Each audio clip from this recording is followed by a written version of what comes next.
We're going to take a look at the handout that I gave you in class.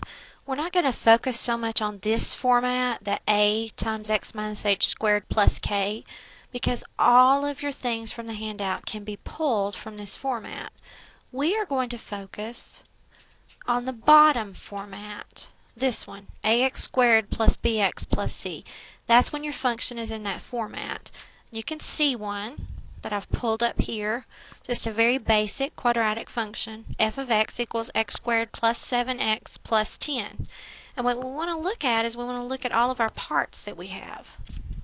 As you can see, this works just like the quadratic formula. We have a equals 1, b equals 7, and c equals 10.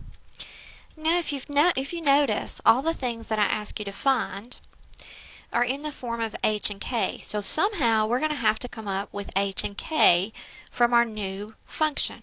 If we look down at the bottom, we actually have a formula down here that we can look at. This one. This is the vertex formula for things that are in the quadratic form. And notice that I've already pulled out a, b, and c, so we can take this and plug into our vertex formula the minus b over 2a down here. Let's start a new piece of paper. Or minus b over 2a. Minus b over 2a.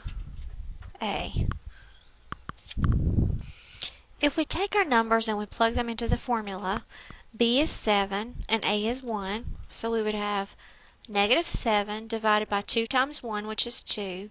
So we would have negative 7 halves. Now this value is actually the h value. So we've been trying to find h and k. We now have the h value. In order to find the k value, what we want to do is we want to take our original function that we had, which was x squared plus 7x plus 10, and we want to substitute in our h value. So all I've done is taken negative 7 halves and placed it everywhere I see an x in the function.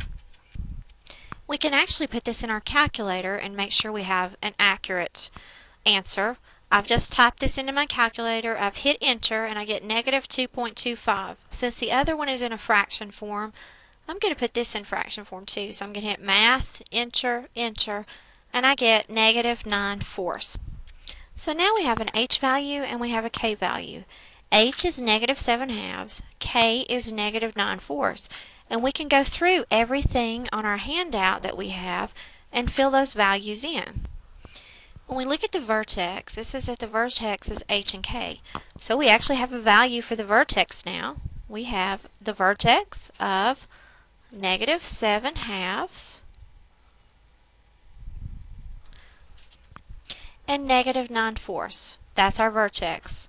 And that's it for finding the vertex. To find the line of symmetry, we have that's a vertical line, that's x equals h. Well, we have a value for h, it's negative 7 halves. So for our line of symmetry, we have x equals negative 7 halves.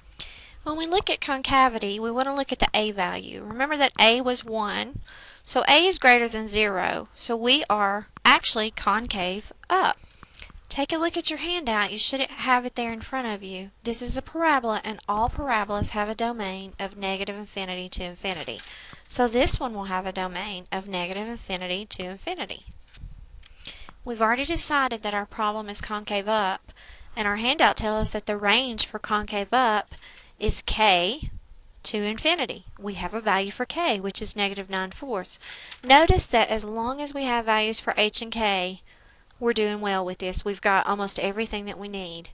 The x-intercepts and the y-intercepts are a little harder to find, so we'll take a look at that one next. Your handout says that to find the y-intercept, you must do f of 0. So that means take 0 and plug it everywhere you see an x, which is what I've done here. If you do the math, 0 plus 0 plus 10 equals, that means our y-intercept is the ordered pair 0, 10.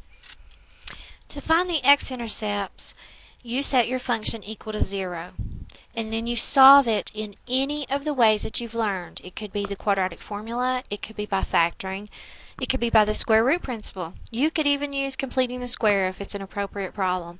In this one, when I set it equal to 0 and I look at it, I see that it's a trinomial and I can find factors of 10 that give me 7. Factors of 10 that give me 7 would be 5 and 2. So I factor it into x plus 5 and x plus 2 and set each piece equal to 0. This tells me that when y is 0, x is negative 5 and x is also negative 2. So I have two x-intercepts.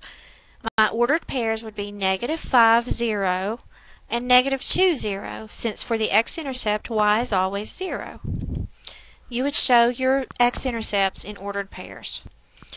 The last thing that I ask you to find on this handout are the extreme values. Now, the extreme values are just another phrase for the local minimum and the local maximum. It says if the graph is concave up, then k is the minimum. If the graph is concave down, then k is the maximum. Well, we've already determined that ours is concave up, so that means that k is the minimum. And you can see we list it. Here's k at x equals h. That's how we list a minimum or a maximum. And we would have to say that it was a minimum because we wouldn't know otherwise. So we would list it just like that. Just make sure you have your handout in front of you and go through each step of the process. Find h and k first. And once you've found h and k, everything else falls into place.